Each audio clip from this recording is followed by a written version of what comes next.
Beji, if Om is the sound that holds everything together, what does the Gāyatrī mantra do?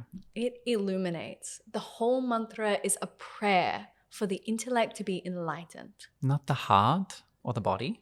The intellect, D, the discerning faculty of the mind. Because the ancient ṛṣis understood if the mind is clouded with illusion, the practices of yoga become impossible. So Gāyatrī is a request for clarity of mind. May our intellect be illuminated. Thousands of years of practitioners all chanting that same invocation at sunrise.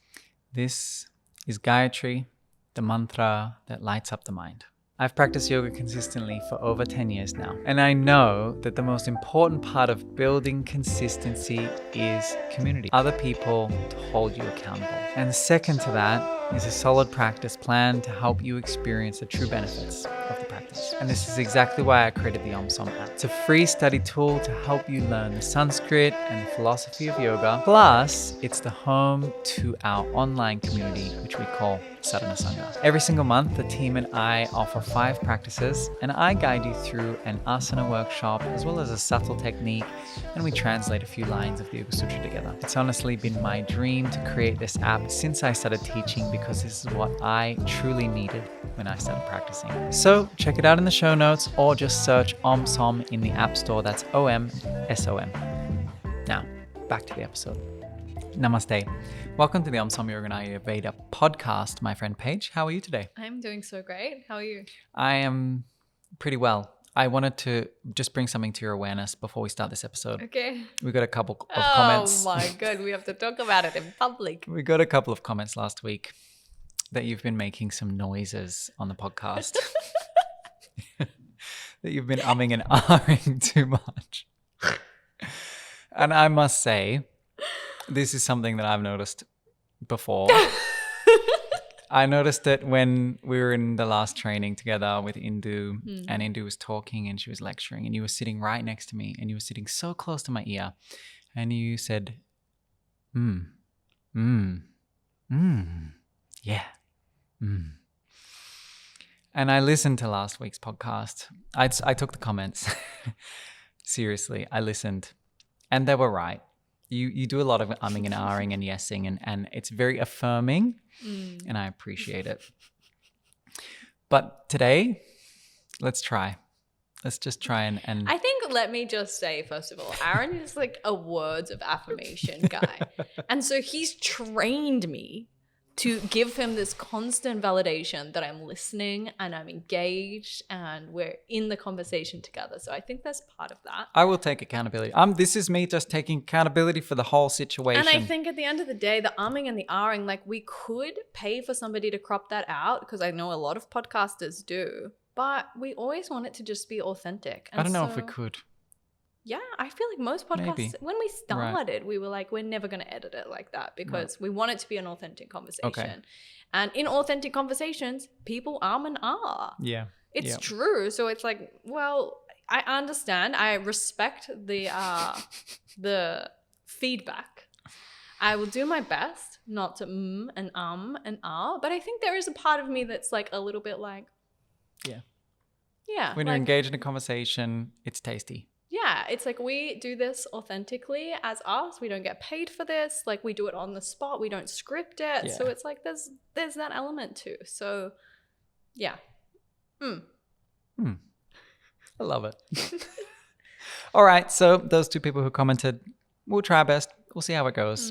But if you don't like the find another yoga podcast. Find a yoga podcast that like cuts their ums and ahs out. Like, we're just doing our best here. I think it's a good reminder that we're just human. It's not my fault Aaron yaps the whole time and I'm listening. I think maybe if it was different, Aaron would be umming and ahhing and mming, but it's a different dynamic. So I'll give it my best shot, but also like, yeah. At least, look, I just wanted to acknowledge that. I wanted to clear the air for everyone listening. Yeah. That we hear you. Yeah. I mean, we read your comments. We hear you. I read your comments. I got the feedback. It doesn't feel nice. But I'm willing to work on it. Okay. Anyway, my name's Aaron. This is Paige. We love yoga. We love to chat about yoga. We love to and ah, because we love yoga so much. Exactly. And today It's June, It is. and this is the second episode in June. And in June, we are exploring mantras. It's Mantra June. We should have done this last. It should have been Mantra May, but it's Mantra June. It was good nodding. It was So weird. It was a bit weird to have said something and not get an affirmation after it. Exactly.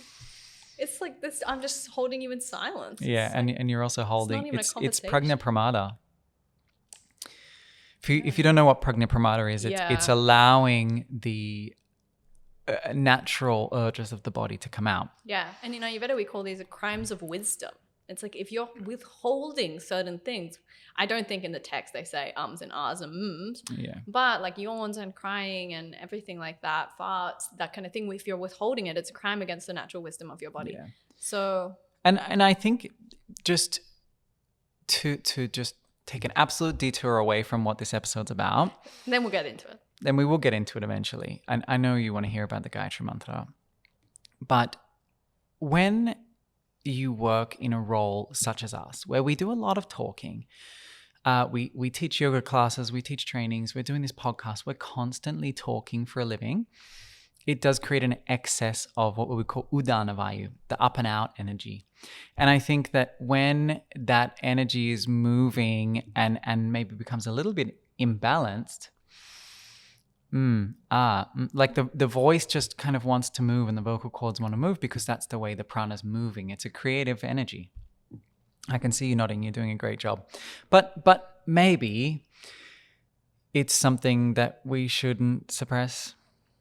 Maybe it is just simply the result of our work.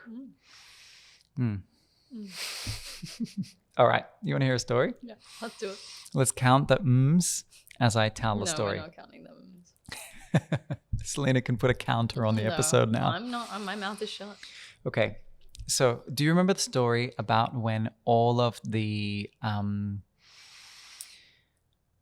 gods went to Brahmā?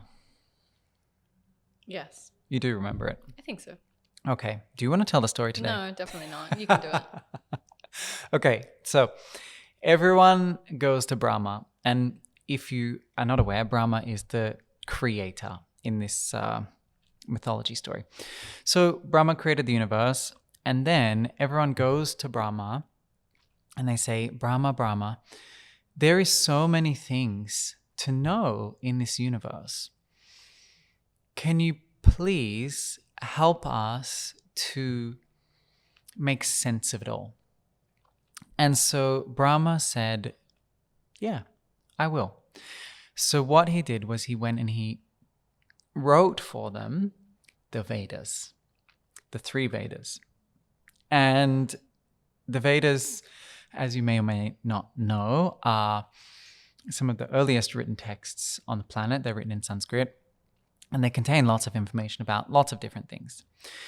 Brahmā wrote these 3 Vedas so that all of these students, people, the gods and the goddesses, and all the beings in the world could know the information of the universe. But then, after a little while sitting with these Vedas, which are very, very long and complex, they went back to Brahmā. And they said, Brahmā, these texts that you've written, they're lovely. And they've given us so much information, but they're a little bit too long. And we really need them to be condensed. So Brahmā said, no problems. I will condense the Vedas, the 3 Vedas, down into 3 verses. Tat savitur varinyam bhargo devasya dhimahi dhiyo yo na prachodayat. So the first one is the Rig Veda, Tat savitur varinyam. The second is the Sama Veda, Bhargo devasya dhimahi, and the third one is the Yajur Veda, dhiyo yo na prachodayat. And so they were satisfied with these 3 verses, and they went away and they'll have a little bit. But obviously they came back because they weren't happy. They said, Brahmā, it's too many syllables. And so Brahmā said, okay, no problem. I'll condense them a little bit further for you. And he gave them Bhur, Bhuvaha, Suvaha.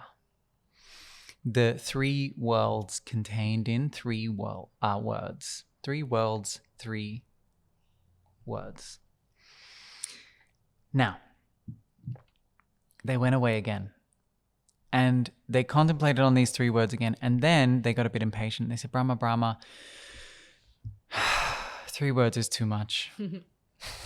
And so Brahmā said, okay, we will contain these 3, condense them, zip them up, compress them into 1 syllable, which is the mantra, Om. Now, this story is the story which gives us the context for the purpose of the Gāyatrī Mantra. And that's to say that the Gāyatrī Mantra contains all of the Vedic knowledge within it. You have anything you want to add here? You're just going to be mute for the entire episode? Should I? It's a lot harder for me to concentrate without the noises, that's for sure. Okay. Yeah. Well, I'm trying my best to just concentrate on the words yeah. that are coming out of your mouth. Okay, so what was the story? Do you want to give a quick recap to I the love story? the story. I think it's a beautiful way of explaining this mantra that, you know, first of all, it speaks to this modern world need to just constantly condense and compress and make things more accessible and more small and, you know, achievable, like a pill in the mouth. What I love about the Gayatri is that it speaks to this idea that we can take all of the Vedic wisdom and all of the knowledge of the Vedas and all of the knowledge of nature and condense it into this mantra, and then condense it even further into the mantra Om. Yeah. And like it speaks to its potency. And the Gayatri mantra is such a potent practice, which is something we'll chat about on the podcast today. But I just love that idea that it just holds all of the wisdom of the Vedas within the simple mantra. I want to add one piece to this. And I want to say that then, actually, like everything that we explore about yoga, whether that's the philosophy, whether that's the asanas, whether that's the pranayama, is kind of like an evolution of this, right? We spoke last week about Om, A, U, M. That 1 syllable that becomes 3 syllables, that becomes 4 experiences, which gives the experience of yoga. And Gayatri Mantra being 1 syllable, which becomes 3 syllables, which becomes 3 verses, which becomes the knowledge of the 3 Vedas. And we can have a whole argument about if there's 3 or 4 Vedas, but classically there are 3 Vedas. And the Atharva Veda, which is the 4th one, was added later. Okay. And then after the Atharva Veda, then there was the Upavedas, where we get Ayurveda and that kind of stuff. And then there was the Upanishads. And the Upanishads are the stories. Oftentimes I tell stories from the Upanishads, which are stories about the teachings from the Vedas or the Upavedas. And then there were the Tantras, and then there was the Yoga Sutra, and then there was all of this continual expansion of the teachings, which began with the Vedas. Yeah. And so we could say, yes, in the modern world, like we want to be able to condense things to make things easier. But I think in all times and all spaces, people have had to begin with a simple teaching and then over time expand that teaching out. I think it makes sense. We always can create so much logic and so much depth in just our over intellectualizing of certain ideas and concepts. And so it makes sense that the teachings are simple. And something I was exploring the other day when I was talking about, Ayurveda being the laws of nature, that in the ancient texts, Ayurveda doesn't say don't drink coffee before 12 p.m. But the wisdom was so much more simpler, but we can apply it to modern life. Like it's unchanging in that way, that it's always going to be applicable. And I think it's the same with this, that the simplest teachings are always going to be applicable, but just the meanings and our understanding of them will change over time.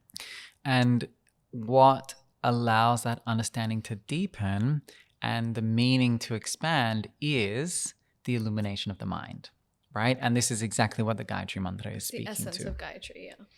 Okay, do you know what the traditional explanation of Gayatri is. Nope. You know how like in Sanskrit there are like etymological definitions? Like the definition of chakra is chalana karoti iti chakra. Yes. Well, the Gayatri mantra one is this. Gayantram trayate iti Gayatri.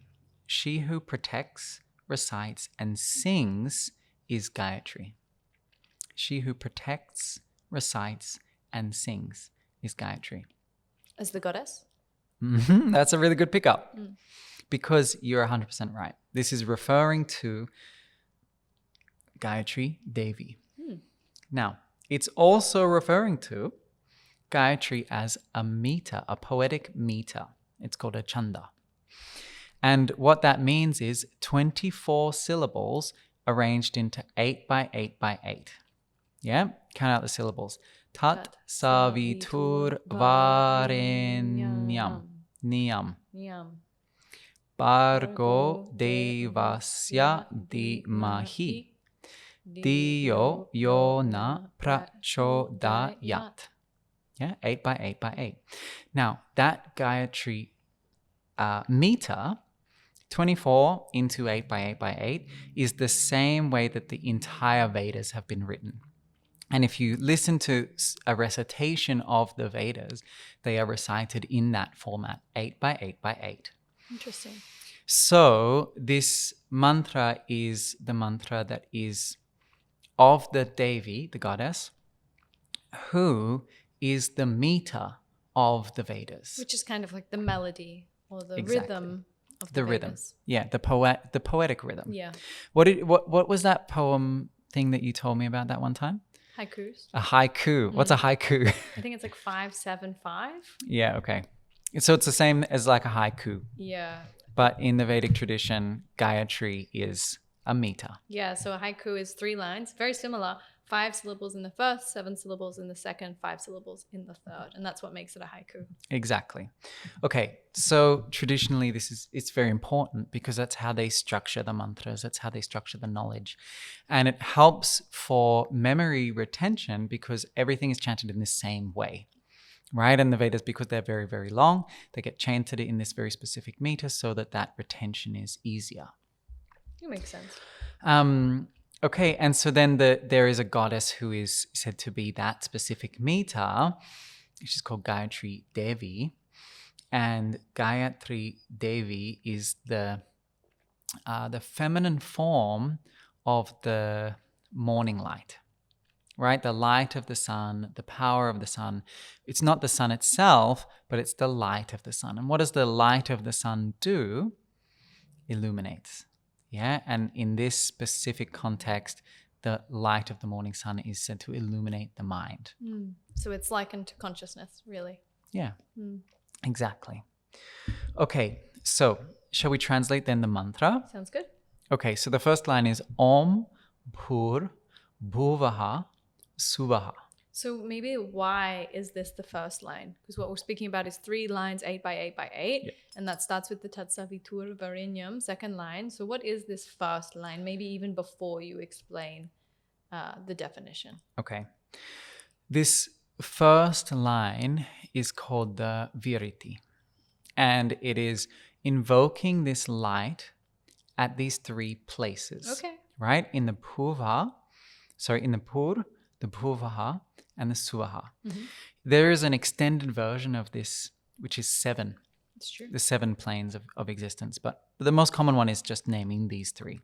So first is Om, and we did a whole episode on Om last week. So go and listen to that if you haven't listened to it already. The second is Bhur.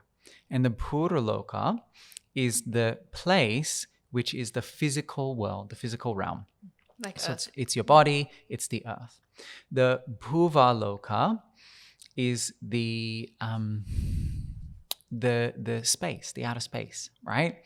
It's the space where the moon exists and the sun exists and the planets exist, right? So it's a little bit more of a subtle place. But it also then represents the realm of mind Okay. and emotion. Okay. Yeah. And then the Suvaloka, is the astral plane, the spiritual realm, the soul. Yeah? And so we're saying my body, my mind, and my atma, and my soul. It's kind of like the 3 bodies as well. Causal body, astral body, physical body. Yeah. Yeah. They're called the stula, sukshma, and Sharira. stula sharira, sukshma sharira. What's the last one called? I don't remember right now. No, I don't know. Anyway, in English it's gross, subtle, and astral. Anyway, so that's the first 3. Om bhuvaha suvaha.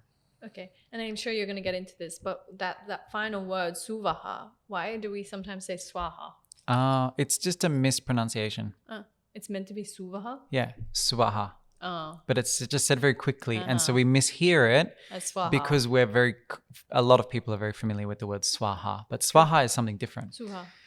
Swaha is the name of the wife of Agni, which is chanted every time you offer something into the fire. And it actually means the ending. Okay, interesting. So if we said Om Bhuva Swaha, we would be ending the mantra there. Wow, that's weird. And that offering would be complete. So instead, we just say Om Pur Bhuva Suvaha. Suvaha. Swaha. Suvaha. Swaha. Swaha.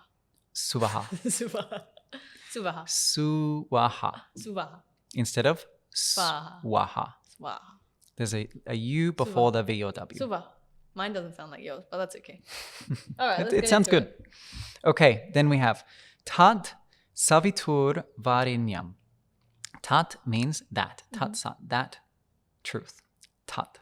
Savitur is the sun. It's another name for Surya. Savitur. That sun, Varinyam, I adore. It's admirable. Right? It's beautiful. It's brilliant. Then Bhargo means the radiance of that sun. Yeah? Devasya means it's a deity, right? That sun is a god. Dhimahi means I do my dhyana on this. I meditate upon that. Dio is the buddhi, the intellect of my mind, the discriminating part of my mind. Yona, may this light, our is na, and prachodayat, illuminate us. So, Om, my body, my mind, my soul, right? I pray to that sun, which is worthy of my worship. And may the light of that sun illuminate my intellect. Powerful. That's it. That's the Gāyatrī mantra.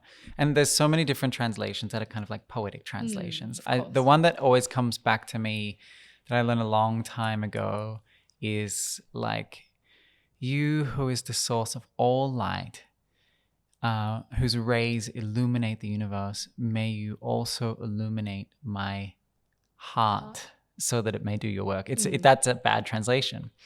But it should actually be not a bad translation. You who is the source of all light, whose rays illuminate the universe, who is worthy of my prayers and my worship, please illuminate my mind so that I can see clearly. Yeah, because that's it. It's the mind that's clouded in darkness. It's never the heart that's clouded in darkness or ignorance. It's always the mind. Okay, so there is your literal translation of the Gāyatrī mantra. I like how my favorite part is like, that which is worthy of my prayers as well. It's just like such a nice recognition that it's just like, we can pray to anything, we can invoke any kind of qualities within the yoga tradition or the deities, the devas. But yeah, it's honoring that like this Surya Savitur that we're invoking here is worthy of that. Yeah, because it brings so much to our lives. It's a powerful like weight to put on it. It's nice. Yeah, 100%. Okay. And so this mantra is one of the most popular mantras on the planet. It's true. There is, however, we had that question come up in the Q&A the other week. I don't remember it. You don't remember it? There are many people who will say that one should not chant the Gāyatrī mantra. Okay, yeah. That it's a guru mantra, which means it's a closed mantra. It's a locked mantra. It should only be chanted by certain initiated people. That it should only be chanted by Brahmins, the priestly kind of people. And there are other people who will say that if you begin to chant this mantra, that it has to be done morning and evening at sunrise and sunset for the rest of your life once you begin. Wow. It's a big commitment. It is a big commitment. And it's a big claim, right? That common people, some people will even say that women aren't allowed to chant the Gāyatrī mantra. Interesting. It's a really big claim. And so I just wanted to clear up the air on that a little bit. I'm not an expert on mantras and by no means would say that I am an expert on the Gāyatrī mantra. But it's a very common thing to be chanted, especially in Western yoga studios. Yeah, it's really quite common. Is Panditji, when we speak to Panditji, he thinks it shouldn't be chanted as well? Yeah. Yeah, Panditji is very, very stern on this. He says especially not women. Really? Especially not women, because it carries so much heat. So Panditji is based in India, just FYI. I think we should base it on how we feel. Yeah, for sure. Right? Because one of our other teachers who I really, really, really greatly respect says it's fine. So long as you do it with reverence, yeah. So long as you do it with bhakti, so long as it feels good on your heart, and that, yeah, like it feels good for you. And so I think that's the thing. It's like we should always, with any yoga practice, listen to our own intuition. I think this is a good teaching. You know, we had just had Indu over for a couple of weeks, and I think this was one of the best teachings that we got from her, especially me just listening to her in conversation as well. I know Aaron and I have been in traditional lineage-based yoga for a long time now, and I think it's interesting when you are in that kind of route or path of yoga, because there's rights and wrongs, and you do this and you don't do that. There's so many rules, and it can get so rigid, and it can make the mind so rigid because you always want to be doing the right thing. But what I really learned from Indu was just like, you know, the right thing, like always it's what's right for you in every moment. And that, you know, you can get this wisdom from teachers and practices from teachers, but it's just about what feels right for you. I think that's really powerful. Yeah, for sure. And this, if you're just coming into mantra, is a big mantra. Like there's a lot of syllables, 24 syllables. Om Bo Bhuvasvaha Tatsaviturvarinyam Bhargo Devasya Dhimahi Dhiyo Yo Na Prachodayat. Like if you're going to repeat that 108 times, you'd want to be familiar with it. Totally. And I think there's definitely a lot of, I want to say like due diligence or respect that needs to be given to that mantra. And I think it is one that should be passed on teacher to student, whether that's just in an informal setting of yoga teacher training or anything like that. I think, yeah, to just start chanting it out of a book or something maybe doesn't have quite the shakti to it. Yeah, you don't get the transmission. Yeah. And I think like culturally, there are some things that we do need to be sensitive to. Yeah. And that's the fact that the entirety of the Vedic tradition or the Hindu tradition is an oral tradition, but also that the Veda is their religious text. It's true. Right? And that if this mantra is the essence of that text, we just need to be sensitive to that fact. Absolutely. Like it needs respect. Exactly. So maybe, and like this is my personal opinion, like you don't have to agree with it or anything like that. My personal opinion is chant the Gāyatrī mantra in the traditional meter.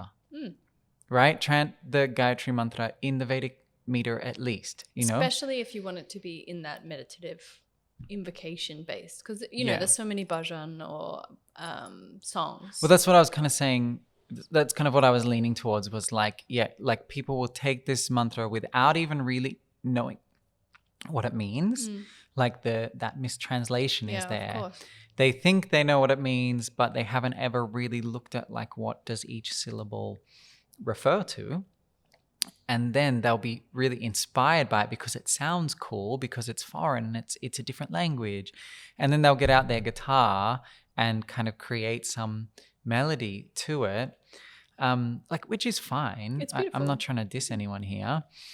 But my opinion is, and my feeling is, to chant it in the traditional way, right? And that traditionally this would be a japa mantra. It would be something that would be chanted internally as a meditative practice twice a day.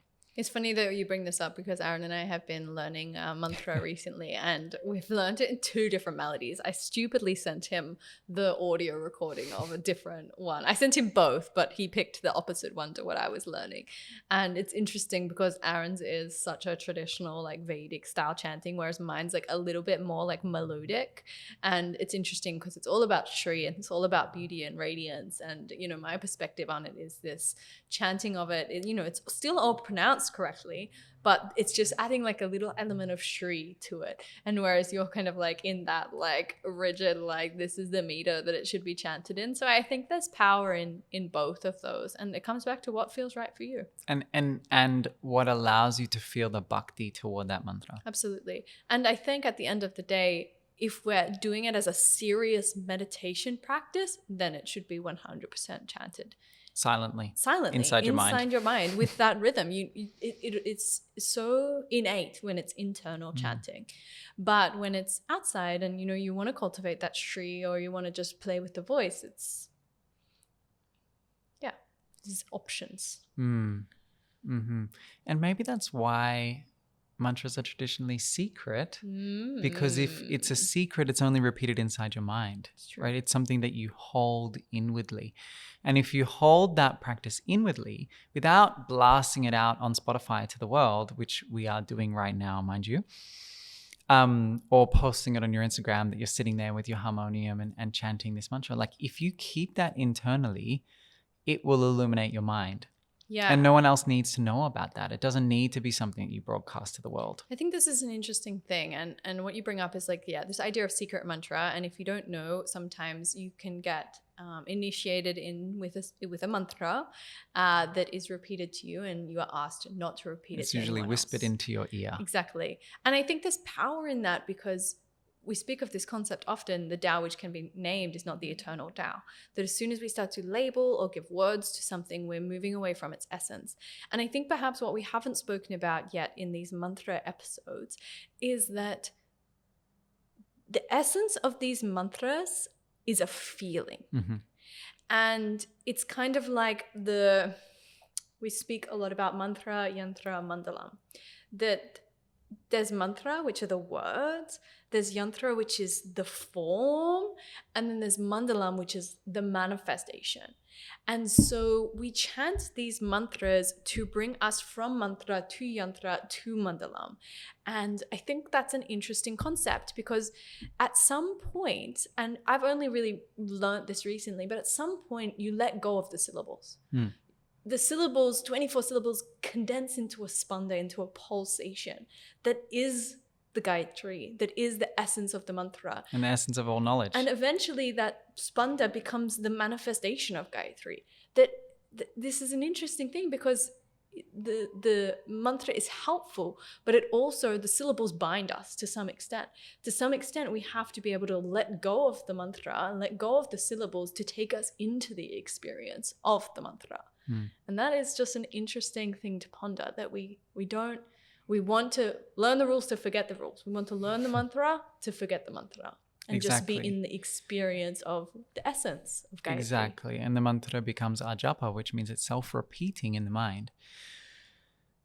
There's actually a really interesting story about this, kind of a segue into the textual references. But there's another story about the Gāyatrī mantra, which is just coming to mind when you speak like this.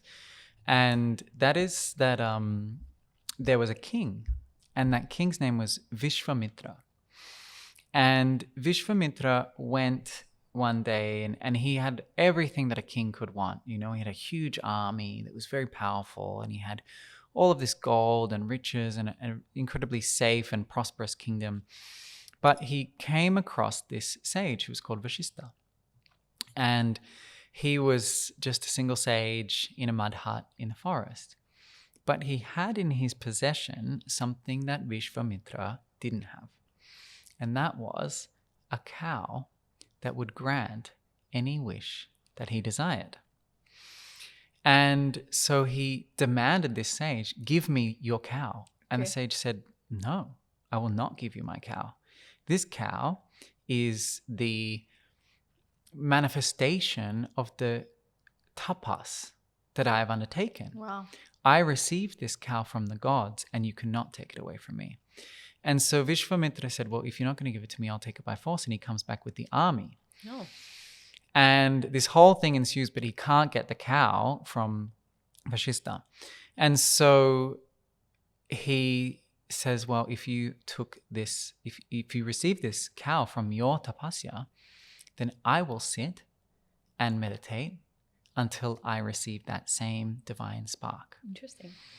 And so he sat and he sat and he sat and he sat. And then in the Rig Veda, this mantra, the Gāyatrī mantra, and then the meter of the Vedas is attributed to Vishvamitra on account of that sadhana. Wow. So this is a really important thing, because all of these mantras represent the state of awareness of the sage who received them, the vibrational frequency. And so when you practice this Gāyatrī mantra, if you practice it ardently and you practice it for a long period of time, the theory is that it will no longer become syllables that you're repeating either vocally or in your mind. Yes. And that spanda then will become a state of awareness, and then that state of awareness will become the state of awareness that Vishvamitra received when he sat in that specific sadhana. So these mantras are not just for fun. They're not just songs, but they're a tool that allows us to access the experience of yoga.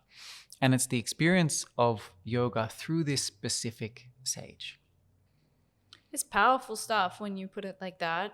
Same with what we were talking about last week with Om and the name Pranava, that we don't want to, say Om too much, because we will be drawn into that propulsion of eternal consciousness.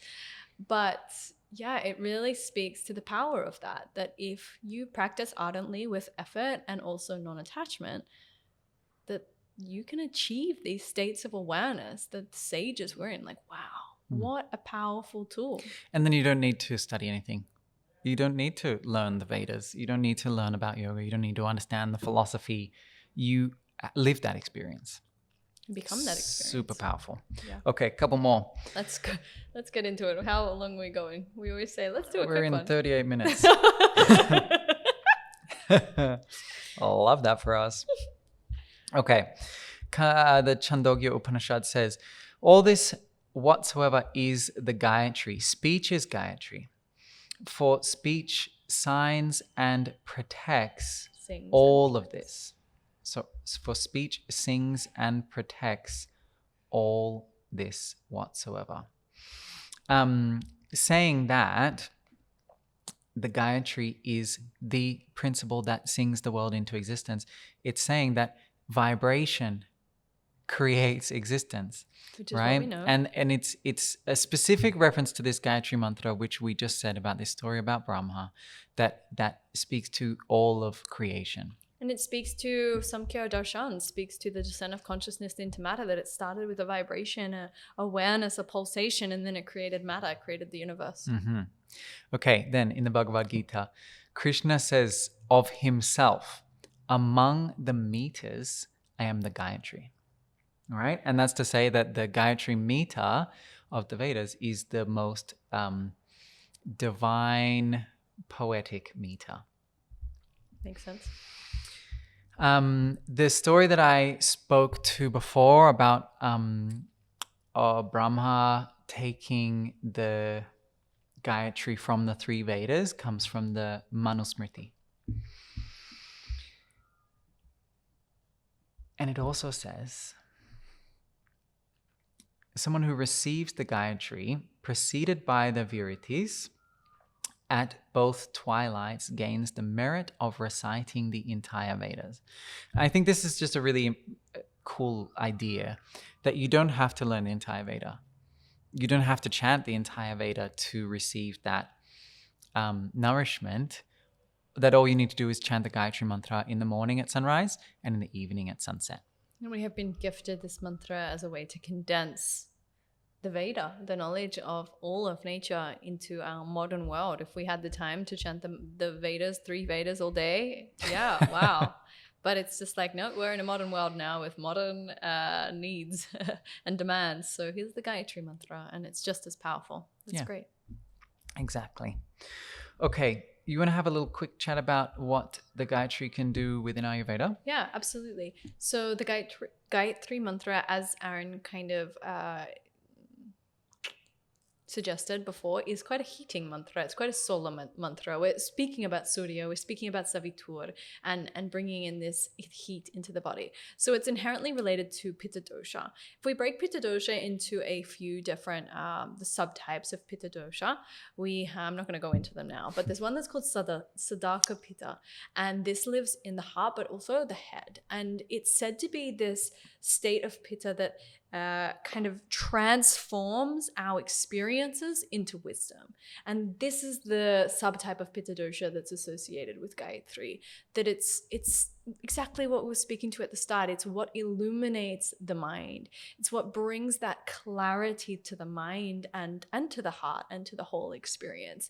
So it's about understanding, the wisdom through the mantra and allowing that to become integrated into our being. Of course, as we were speaking about last week, there's so many different ways that we could look at mantras with the doshas, but there's just different things that we can think about in terms of the doshas. So for somebody that is a Vata predominant type, maybe that external chanting to kind of keep them into their body could be really nice, especially if we're trying to pacify Vata dosha, focusing on that steady, consistent, rhythmic pattern. If we know it's an even mantra, 888, it makes sense that is inherently grounding and stabilizing for Vata dosha. If we look at Pitta dosha, we could speak about, obviously there is some inherent heat related to this mantra. And so perhaps that awareness on a slow repetition, an easeful, soothing repetition of the mantra, rather than trying to speed through your 108 repetitions or something like that, maybe picking a lesser number, 11, or still working with 108 repetitions and just taking it really slow, practicing that non-attachment as well, releasing your grip or control on the mantra and focusing on slowing it down. And potentially, an internal mantra repetition might be more beneficial there to kind of decrease the external heat that's associated with the vocal cords. And then kapha predominant types would really benefit from the Gayatri mantra, especially at sunrise. This invocation to that warmth, that invocation to that illumination is so helpful for kapha dosha if there's that inertia or that dullness within the mind. It is also just a nice ritualistic practice to get kapha types up at sunrise and doing something that potentially isn't so exerting like physical exercise straight away, because kapha types can have a tendency to pull back from that. But it kind of almost allows a little bit of momentum to break the kapha up to then move into that area of movement or practice. So I think it's beneficial for obviously all 3 doshas. But there's also one thing I wanted to add was a little bit of a shout out to Indu Aurora's Mudra book. And in that book, she shares some mudras, a series of mudras. How many mudras? 24. 24. That can be practiced with the Gayatri mantra. And so I think that for those types, maybe especially Vata, that's like getting into their body through practice. That could be a really nice practice. It could be really good for Pitta because it stimulates the minds. It gives them something to learn, focus on and learn, and a sense of achievement. And then it could be really good for kapha dosha as well, just to kind of keep that stimulation going as well. Love it. Can I finish with one last story? Yeah. Are you sure you want a third story in this episode? Yeah, why not?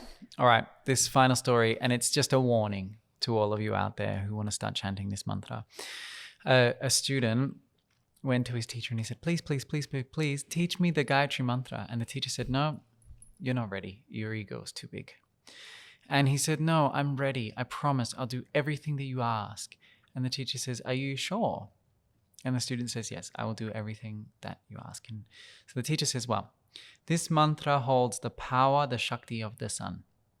So when you chant it, you must go into the ocean and only chant it underneath the cooling waters of the ocean. Okay.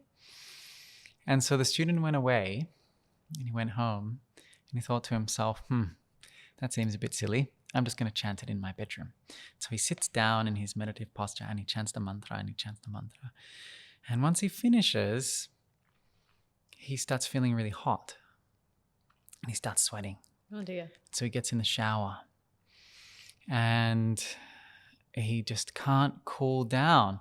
So he sits in the shower and then he goes and gets some ice blocks. He puts them in the sink. He puts his face in the icy water. I think there's a bit of elaboration. Anyway. Here on the story. I don't know if there were showers back then. There was a shower, a bucket shower perhaps. Bucket shower. His wife comes home the next morning and finds a pile of ash on her bedroom floor. Where was she last night? I don't know. It's been a long time since I read that story. If you want to read it, I am almost certain that it's in Kundalini 2 by Robert Swoboda. Okay. If anyone wants to go check my references, please Yeah. go read that book and tell me if that's what my That's memory where is it came serving from. me correctly. It speaks to the power and the potency, Exactly. and that we need to respect and have reverence for this mantra and allow it to be offered to us at the right time. That we don't need to just pick it up if we've read it in a book or we listen to this podcast. If you haven't been exposed to the Gāyatrī mantra before, then maybe it's still not the right time. You know, there's still such respect and reverence for teacher to student transmissions and offering that. And just know that the right teachings will always reveal themselves to you at the right time. At the right time. Okay, we hope you have a wonderful, wonderful, wonderful day, a wonderful week. I hope the sun is shining. I hope there's love in your heart and a smile on your face. And if you want to support us, because we get absolutely zero support for doing these podcasts every single week, please either sign up to something with us online or come and join us in Sri Lanka next month, or our 300 hours starting in September this year. We'll all be going to India together in April. But if you haven't done a 200-hour, next month starts on the 6th or the 5th of July. I can't remember. It's probably the 5th. We are doing our 200-hour Hatha Yoga teacher training at time of recording this. So last week, there was only 3 spaces left. So if you are interested in coming, want to spend 3 weeks with us in the beautiful Sri Lanka, make it happen. We'll see you there. Now is the time. Don't sleep on it. Hari Om. Hari Om.